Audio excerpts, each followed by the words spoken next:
So yesterday we have discussed about the magnetic moment that is shown by the d block elements.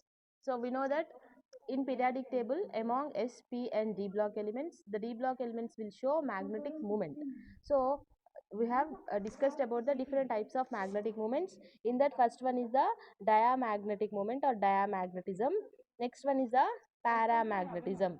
So what is mean by diamagnetism and paramagnetism means generally every substance or every atom will behave as a small magnet. Okay, every atom will behave as a small magnet. That means here we have discussed about the two orbital motions. No, first one is the orbital motion, second one is the spin motion. So first one is the orbital motion and second one is the spin motion. What is orbital motion, ma?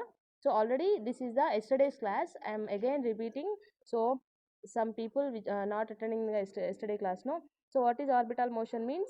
So we know that electron revolve around the nucleus and electron revolve itself on its own axis. So when electron revolve around the nucleus, that is called as orbital motion, and when electron revolve itself, that is called as spin motion. So any spinning particle or any spinning small particles will behave as a magnet, or it produces a magnetic moment. Spinning is nothing but rotation. Okay, when small particles while spinning, they produce magnetic moment. So here we can see the two types of magnetic moments. First one is the orbital magnetic moments. This is produced due to the rotation of electron towards around the nucleus. Another one is the rotation of electron on its own axis that will produce the spin magnetic moment. Now we have two magnetic moments. First one is the orbital magnetic moment, second one is the spin magnetic moment. So when the resultant of these two magnetic moments to produce resultant magnetic moment. Okay, orbital magnetic moment and spin magnetic moments, they couple and they add one by one and produce resultant magnetic moment. This resultant magnetic moment is denoted by the J, and orbital magnetic is denoted with the L, and spin magnetic moment is denoted with the S. Okay, these are the magnetic moments. So now we can say that every atom or every tiny particles produces some magnetic moment. Every atom behave as a small magnet. Every atom behave as a small magnet. So when this substance or when this atom in placed in a external magnetic field. Okay, when the substance placed in a external magnetic field. So what is external magnetic field? When we place a magnet in a external field, what happens? Some force of attractions present in a limit, a certain limit. So that is called as external magnetic field. So when a substance is placed in external magnetic field, what happened ma here? Some substances are repelled by the external magnetic field. Some substances are repelled by the external magnetic field. Those substances are called as diamagnetic substances. That means diamagnetism means what? The substances which are repelled by the external magnetic field are called as diamagnetic substances. And some substances, when we are placed in external magnetic field, they are attracted by the external magnetic field. So those are called as paramagnetic substances. Okay, now we have two types of substances. First one is the diamagnetic, second one is the paramagnetic. What is mean by diamagnetic means when we place in external magnetic field, the magnetic moment which is produced from this substance is repelled by the external magnetic field. So that is diamagnetic substance. In the second case, what happened? When we place a substance in external magnetic field, it is attracted by the external magnetic field. So which are attracted, that are called as paramagnetic substances. Okay, so and the process is called as paramagnetism. Apart from these two, we have some more magnetic moments. First one is a ferromagnetic moment, ferromagnetism or ferromagnetic substance. What is mean by ferromagnetic substance means here para means what ma? They are attracted by the external magnetic field. No, so ferro means these are also attracted by the external magnetic field, but they are, when compared to the para, they are attracted very strongly. They are attracted very strongly by the external magnetic field. Okay, understand the difference between the para and ferroma. In para is also attracted by the external magnetic field. Ferro is also attracting by the external magnetic field only. But what is the difference means these are strongly attracted by the external magnetic field. So that is a ferromagnetic substances. Okay, next one is a antiferromagnetic substances. Antiferromagnetic substances. Antiferro means they are less. These are also attracted. So only diamagnetic substances are repelling. When we place in a external magnetic field, only diamagnetic substances are repelling by the external magnetic field. Remaining all the substances are attracted by the external magnetic field only. But where is the difference means the difference in the capacity or tendency of attraction. If they strongly attracted, those are called as ferromagnetic substances. If they less attracted by the external magnetic field, these are also attracted, but these are less attraction, less tendency to attract the in the external magnetic field, are called as the anti ferromagnetic substances. Okay, these are about the magnetic substances. Next, there is some temperature that is called as Neal's temperature. Neal's temperature, what is mean by Neal's temperature means, when we convert, that means the temperature required to convert ferromagnetic substances into paramagnetic substances are called as, it is called as Neal's temperature. That means we want some temperature, or we want to convert ferromagnetic substances into paramagnetic substances, that is strong attracted substances into normal moderately attracted substances. What we have to do, ma, we have to heat the ferromagnetic substances. So heating is nothing but we are applying some temperature, so that temperature is called as Neal's temperature. Okay, understand? The temperature which is required to convert ferromagnetic substance into paramagnetic substance is called as Neal's temperature. అర్థమవుతుందా? మనకు magnetic సబ్స్టెన్సెస్ని 4 టైప్స్గా చూసుకుంటే diamagnetic, paramagnetic, ferromagnetic, anti ferromagnetic. So ఇందులో డయా అంటేనేమో external magnetic ఫీల్డ్తో repel అవుతుంది, అంటే వికర్షించబడుతుంది. పారా అంటే external magnetic, అంటే బాహ్య అయస్కాంత క్షేత్రంలో ఆకర్షించుకోబడుతుంది. Ferromagnetism means these are also attracted, ఇది కూడా ఆకర్షించుకోబడుతుంది. కానీ డిఫరెన్స్ ఏంటి అని అంటే పారా కంటే ఎక్కువ ఎక్స్ట్రాగా అట్రాక్ట్ అయితే వాటిని ఫెర్రోమాగ్నెటిజం అంటున్నాం. అయితే ఇప్పుడు ఈ ఫెర్రోమాగ్నెటిక్ సబ్స్టెన్సెస్ని మనము పారామాగ్నెటిక్ సబ్స్టెన్సెస్గా చేంజ్ చేయాలి అని అంటే we have to apply the temperature, కొంత ఉష్ణాన్ని ఇవ్వాల్సి ఉంటుంది. That temperature is called as Neel's temperature. Okay, next comes to the antiferro. Antiferro means what, ma? Antiferro means these are less strongly, these are also attracted by the external magnetic field only, but less strongly attracted. That means we can say first ferro vastundi, strongly attracted, tarvata para vastundi, next comes to the antiferro. This is the order. Ferro are strongly attracted by the external magnetic field, next para means these are moderately attracted by the external magnetic field, and antiferro means these are less attracted by the magnetic field, external magnetic field. If you want to, if you want if you want to convert antiferromagnetism, antiferro to para, antiferro nunchi manam if you want to convert to para, so here also we have to supply some temperature. That temperature is called as Curie temperature. Curie temperature. Now we have two types of temperatures. First one is the Neal's temperature, second one is the Curie temperature. What is Neal's temperature, ma? Neal's temperature means what? The temperature required to convert ferromagnetic substances into paramagnetic substance is called as Neal's. And if you want to convert antiferro substances into paramagnetic substances, రెండింటిని పారాలోకి convert చేయాలనుకుంటున్నాం, paramagnetic substance is called as Curie temperature. Curie temperature. Okay, this is about the magnetic substances. So okay, next there is a formula to calculate the magnetic moment that are shown by the d block elements. Okay, we know that now we have, so mu L, mu means magnetic moments, L means orbital magnetic moment. Mu L means the orbital magnetic moment. The formula is GL square root of L into L plus 1. So this is the magnetic moment that are shown by the orbital motion. Next, the magnetic moment shown by the spin motion, that is GS, is gives rise to square root of S into S plus 1. So these are the individual, that means every substance will show orbital magnetic moment and spin magnetic moment. So when we combine and when we club these two, if you form, there is a resultant magnetic moment, that is J. So the resultant magnetic moments on the whole, we can give one formula, that is square root J is equal to square root of n into n plus 2. So from now onwards, to calculate the magnetic moment of any atom any atom, we will use this formula. What is that formula, ma? Square root of n into n plus 2. Here n is equal to number of unpaired electrons, okay.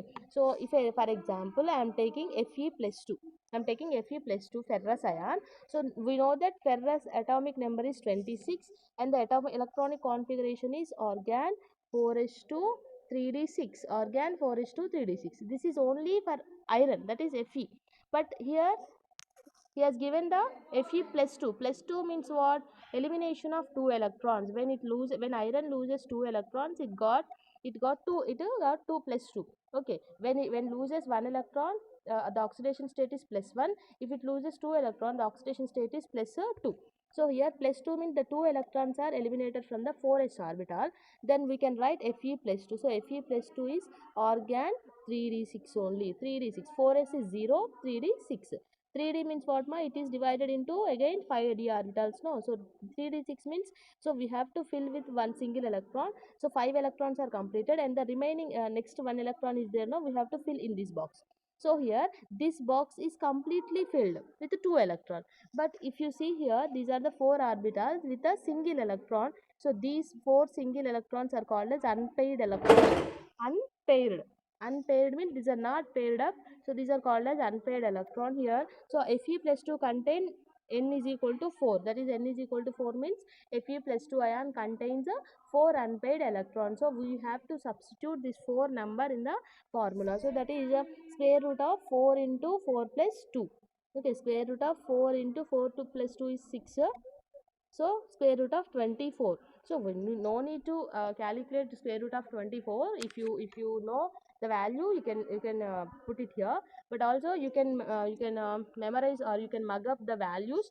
For example, if an atom contains or if an ion contains one electron, unpaired electron, n is equal to 1. If n is equal to 1, the value is 1.73. Bohr magnetons. Bohr magnetons are the units. Bohr magnetons are the unit for the magnetic moment or magnetic susceptibility.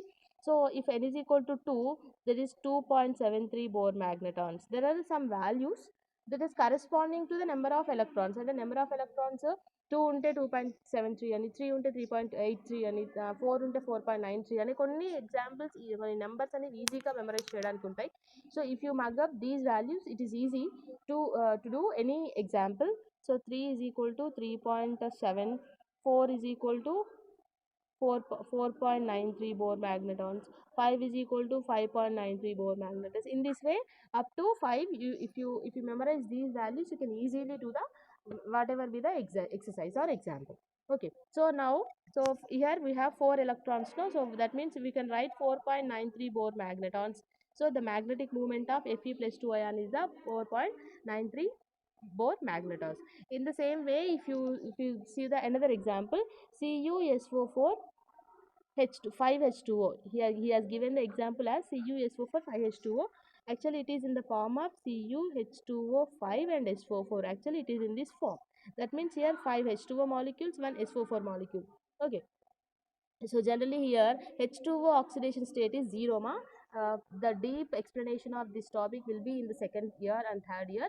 So generally H2O is a water molecule. Water molecule is acting as a ligand. It is neutral ligand. Okay, it comes under neutral ligand. Neutral ligand means the oxidation state is 0. Again SO4 minus 2. So here copper may be in this copper is in the oxidation state of plus 1. Okay, copper is in the oxidation state of, so how we can write means copper, generally copper electron atomic number is 29. So argon 4s1 3d10. We know that no, copper is in 4s1 3d10. So here if it is in plus 1 oxidation state, what happened? Plus 1 means it copper should lose 1 electron. Copper should lose 1 electron. Where it from the electron loses means the electron is eliminated from the 4s orbital. Okay, the electron is eliminated from the 4s orbital. So it is 4s0 and 3d10. Okay, 4s0 and 3d10. Next, so it is in the case of Cu plus 2. If Cu is plus 2 oxidation state, if Cu is plus 2 oxidation state, what happened? 2 electrons should be loses. So 1 electron from the 4s and another electron from the 3d. So 10 నుంచి 1 electron both ఎంత ఉంటాయి ఇక్కడ 3d9. 3d9 means how we have to write this ma? 1 2 3 4 5 6 7 8 9. That means here one single electron is there. 4s is 0, no electrons present in the 4s orbital. And here 3d9 means 4 orbitals are paired up and one is single electron is there. Okay, one single electron is there. That means n is equal to 1. How we will do? N is equal to n into n plus 2. So n ante 1, 1 plus 2. So is it square root of 1 plus 2 means 3. So square root 3 is nothing but here. We can write 1 no so single electron ఉంది అనుకున్నాం కదా, one single electron అంటే దానికి సంబంధించిన value ఏమవుతుందంటే 1.73 bore magnet. ఈ √3 ఎంతైనా అవనివ్వండి. So you have to know the values there, like that one electron unte 1.73 bohr magnet house. In this way you can calculate the magnetic moments of any atoms. So the formula is square root of n into n plus 2. Okay, so next this is the experimental value and this is the practically shown by the formula. But if you want to know the experimental value, that means by performing an experiment, if you want to know the magnetic moment or magnetic susceptibilities of any atoms, there are two methods. So first one is the Gauy method and second one is the Faraday method. So these two, Faraday method, these two are the methods used for the calculation of experimental calculation of magnetic susceptibilities or magnetic moments of any ion. In these two, what are these two? The Gauy method, another one is the Faraday method. In these two, Gauy method is mostly useful and more prominent. So nowadays generally all are using Gauy method with the help of Gauy balance. So if you see there is a diagram, no, this is called as balance. We know the simple balance, no, simple balance around in the simple tarazu telusu kadamma, like that only. So simple balance. So in this simple balance, the left arm, if it is right arm, it is left arm, arm. So left plate is removed here. We know that, no, in the simple balance what happened, two plates are there. One plate is for the weight, another plate for the things which we are buying there. So in the same way there are two arms are there. One plate is as it is. In the second left arm, the plate is removed and this arm is elongated with the, and this arm is hanged with the one tube here. This is called as glass tube. It is made up of pyrex glass tube, which is the height of 5 to 10 millimeter, 5 to 10 millimeters of glass here. So okay, this is the made up of pyrex glass tube. Next, the cross section area is of course about 2 millimeters. Okay, 2.0 millimeter cross sectional area, and this the height of the tube is 5 to 10 millimeters. Okay, next what we have to do means for which atom or for which ion we want to calculate the magnetic susceptibility or magnetic moment, that substance is finely powdered. Okay, understand? For which, for example, if you want to know the, or if you want to calculate the magnetic moment of manganese.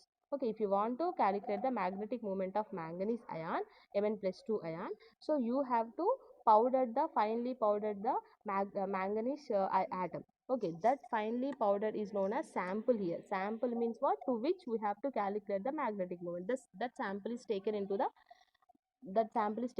this glass tube, and this is hanged from the second arm, that is the left arm of the balance, that is Gauy balance. Next, this glass bottom of the this glass is placed in between the two electromagnets. These two are the moisture and dirt proof. That means they do not allow any moisture from the atmosphere and they do not allow any dirt particles from the atmosphere. That's why we are calling it as moisture and dirt proof electromagnet. So in between these two electromagnetic magnets, we have to place the glass tube from the left arm. And how we have to place means that bottom side of the tube is only in between these two poles, and the top side of the upper side of the glass is in the atmosphere only. Okay, the total tube is should not be placed between the two pieces poles. Only bottom side of the bottom side of the glass tube is placed in between the. So you can observe in the diagram also, only I am placing the bottom side of the tube in between the poles, and the remaining upper side is not in the exposure of the electromagnets. So this is the setup of the Gauy balance. So now what we have to do means we have to weigh the sample without in the electromagnets. అంటే electromagnets కి పెట్టక ముందు we have to weigh అంటే దాన్ని weigh చేయాలి, దాని బరువు చూడాలి. Okay, the sample is x. So generally we have to take up to 0.1 to 1 millimeter only, 1 gram, sorry, 0.1 to 1 gram of sample we have to take. So that is the without in the magnetic field. This is the magnetic field, external magnetic field అన్నాం కదా, అది ఇది. So దీంట్లో ముందు పెట్టక ముందు కూడా we have to weigh that the sample, and next we have to record that. For example, that is W1. So W1 is the weight of the sample which is not placed in the electromagnetic field. Next what we have to do means we have to next we have to weigh the sample after putting in the after placing in between the pieces. So ఈ poles మధ్యలో పెట్టాక ఒకసారి weigh చేయాలి, that is W2. Okay, so W2, if the sample is diamagnetic, if the sample which we have taken is diamagnetic in nature, then the sample is repelled.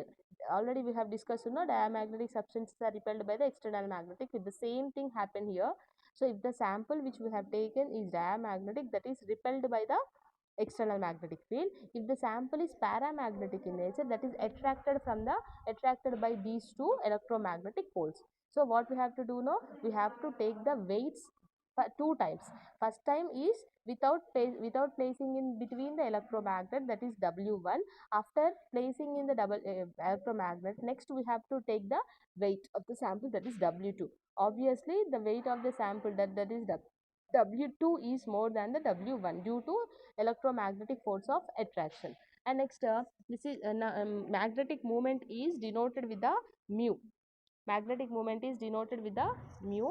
Okay, here the K1 means a K1 is a volume susceptibility volume susceptibility of a compound measuring using Gauss balance, and it can be converted into chi m.